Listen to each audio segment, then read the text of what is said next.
Bienvenue. Bienvenue au cabaret du Verbe Fou.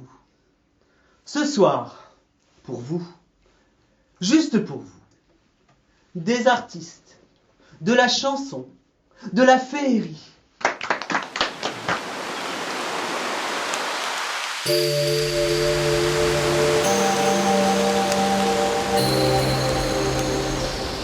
Belvédère.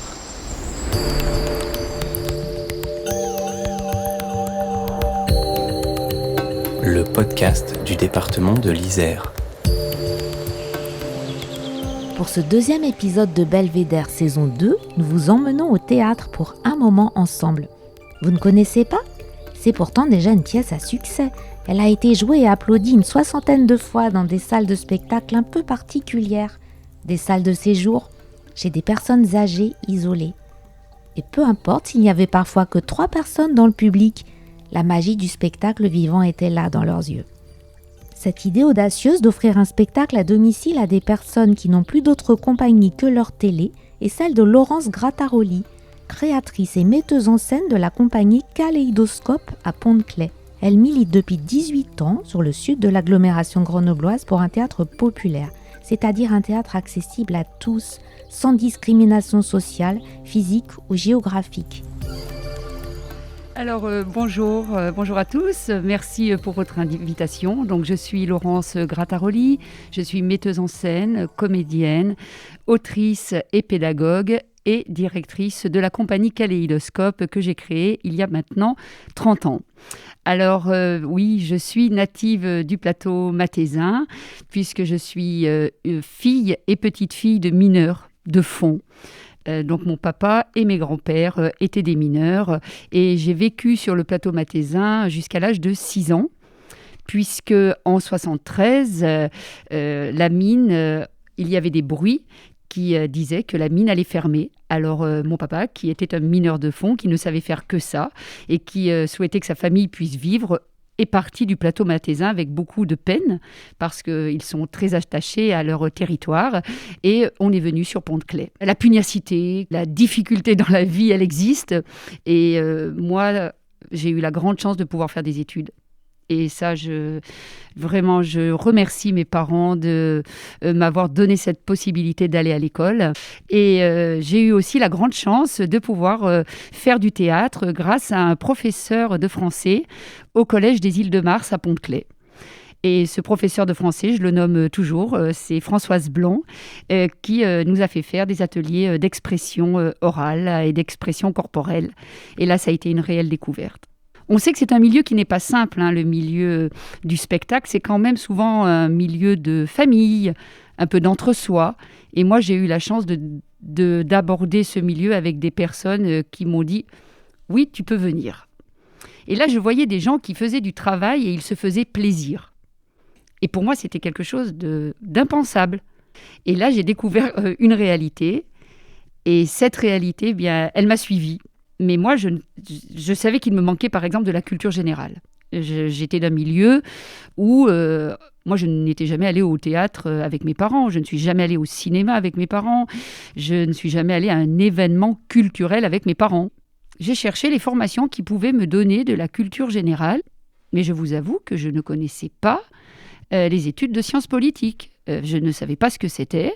Mais bien sûr, moi, comme j'étais une matheuse, c'était quand même des études plus littéraires, entre guillemets, puisque le concours d'entrée, c'était 2 dissertations en 3 heures. En tout cas, j'ai eu les félicitations du jury à l'entrée de Sciences Po. Et pour moi, ça a été extraordinaire. Je crois que c'est pour moi une grande joie, parce qu'à ce moment-là, j'ai eu un déclic d'écriture. Parce que quand on vient d'un milieu social bas, on n'a pas les codes non plus sur l'écriture. Et parce qu'on ne lit pas beaucoup. Moi, chez moi, il n'y avait pas beaucoup de livres. Si, il y avait des beaux livres. Mes parents achetaient des beaux livres en cuir. Mais c'était des objets de décoration. On allait peu dans les livres. Quand on vient aussi du plateau mathésin où il y a des façons de s'exprimer autres, quand je suis arrivée, moi, à Grenoble, j'utilisais des termes que personne ne comprenait. Et des structurations de phrases aussi. Et du coup, cet apprentissage qui nous paraît tellement évident quand on est dans des milieux où ça parle bien et où on parle comme tout le monde, quand on ne parle pas comme tout le monde, c'est vraiment un handicap et quelque chose qui est compliqué à surmonter. Et là, j'ai eu un déclic d'écriture. Et ce déclic, je l'ai gardé.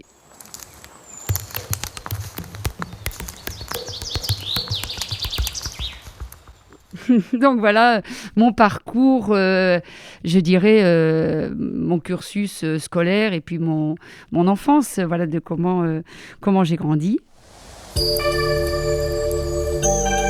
Vous écoutez Belvédère, le podcast du département de l'Isère.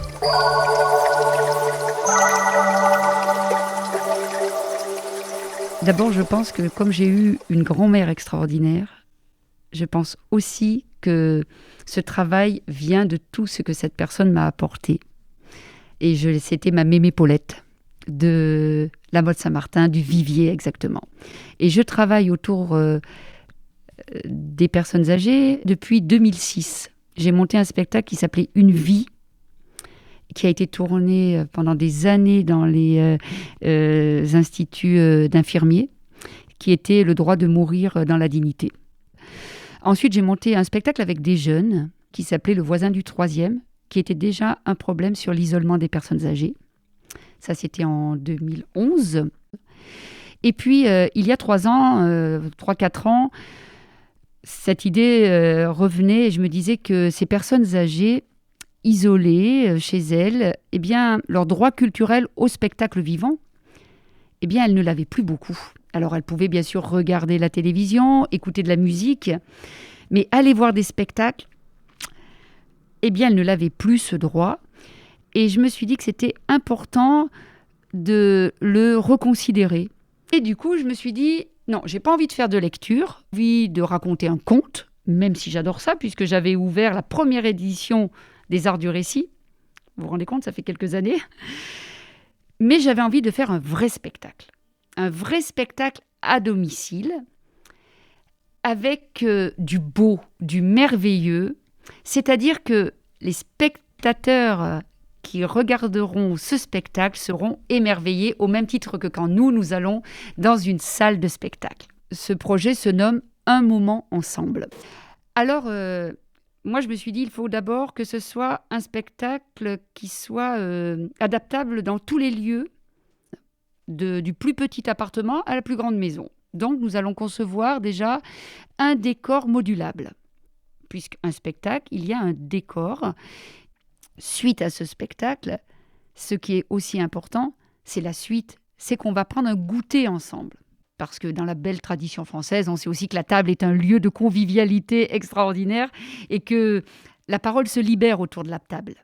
Et quel moment émouvant de voir ces personnes qui, depuis un moment, n'invitent plus, sortir leurs beaux verres, sortir leurs belles assiettes et servir le goûter.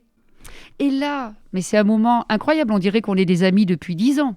C'est-à-dire qu'on a échangé quelque chose de fort parce que le spectacle vivant le permet aussi. C'est un catalyseur d'émotions. C'est un bouquet de fleurs des champs. C'était tellement étonnant. On ne savait jamais ce qui nous attendait. C'était la surprise, c'était une petite joie qui passait.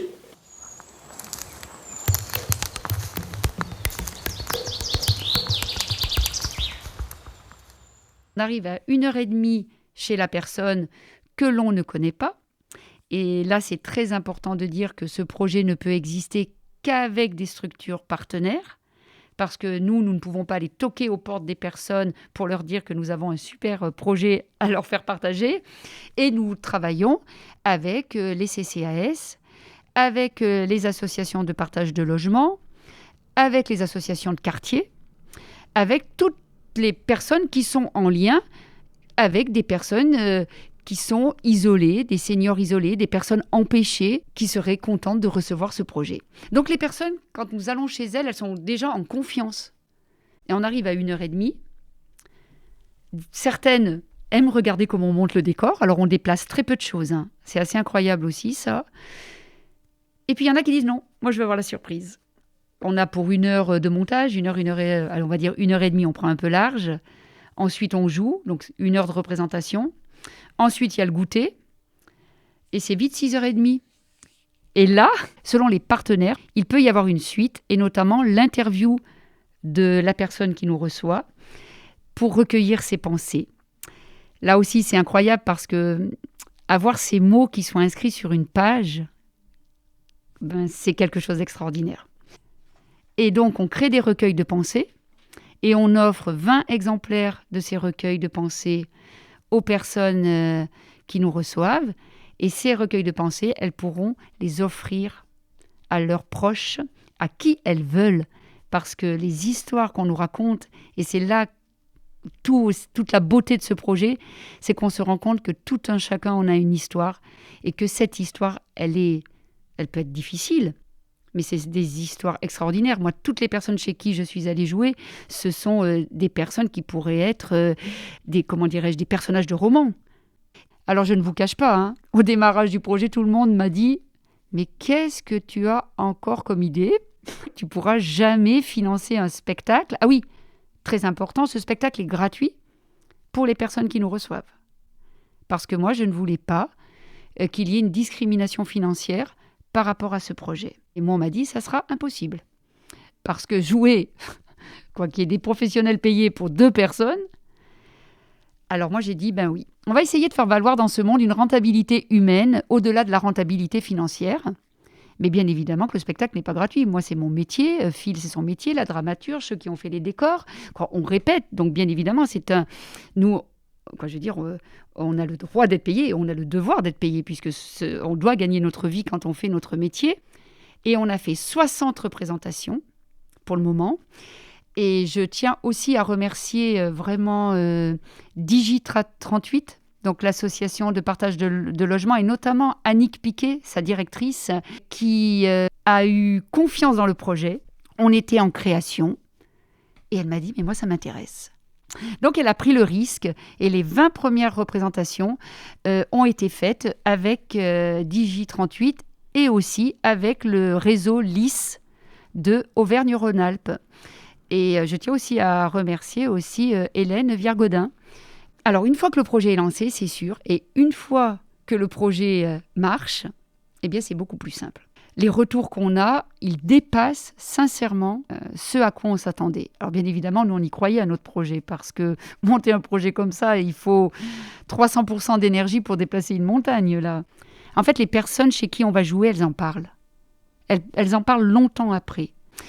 Et je peux vous assurer que pour elles, c'est un des plus beaux cadeaux qu'on puisse leur faire.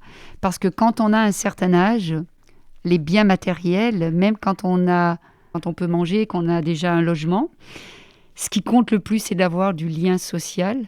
Parce que l'isolement aujourd'hui, on le sait, est un vrai fléau. Même pour nous, déjà, quand on est isolé, c'est compliqué. Mais pour les personnes empêchées, quand elles ne peuvent pas beaucoup se déplacer, eh bien, on ne peut plus aller au spectacle, on ne peut plus aller dehors, on n'est plus visible. Mais on existe, mais on est invisible. Et nous, on a voulu à nouveau rendre visibles ces personnes. Voilà, 60 représentations, que du bonheur, vraiment un grand, grand bonheur. Et aussi la chance d'avoir maintenant des financements plus importants pour pouvoir le jouer à de plus nombreuses personnes. Et donc, le conseil départemental de l'Isère nous a octroyé une subvention dans le cadre de la conférence des financeurs qui fait levier, puisque là, on attend des financements de la CARSAT, on attend des financements de la région, on attend des financements au niveau national. Un moment ensemble existe grâce au financement pluriel. Et je tiens vraiment à remercier autant les financeurs publics que les financeurs privés de soutenir ce beau projet.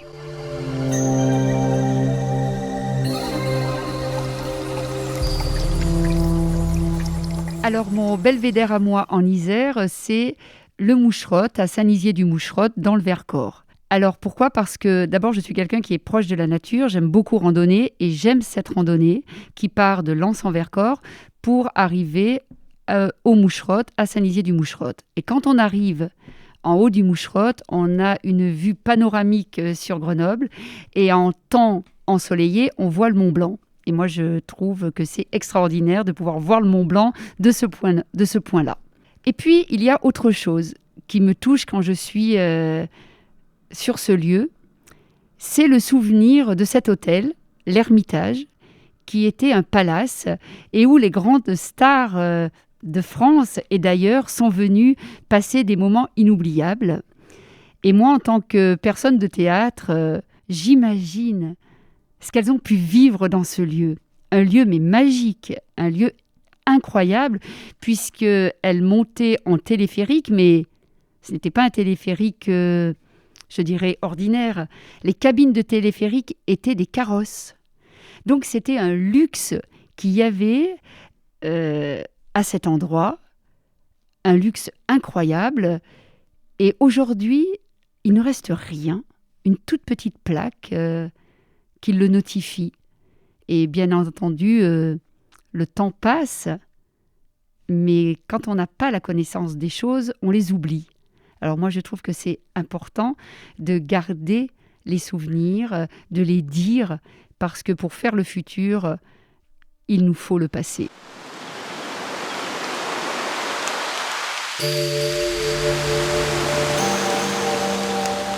Alors Belvédère épisode 2, saison 2 avec Laurence Grattaroli, c'est fini pour aujourd'hui. Merci de votre présence et de votre écoute. Si vous avez aimé, retrouvez-nous sur toutes vos plateformes de podcasts préférées sur isère.fr. Belvédère est un podcast produit par le département de l'Isère. Les propos ont été recueillis par Véronique Granger. La réalisation est signée Émilie Vadel de Scadian Co. Et la musique est de Denis Morin, Vague Imaginaire. À bientôt!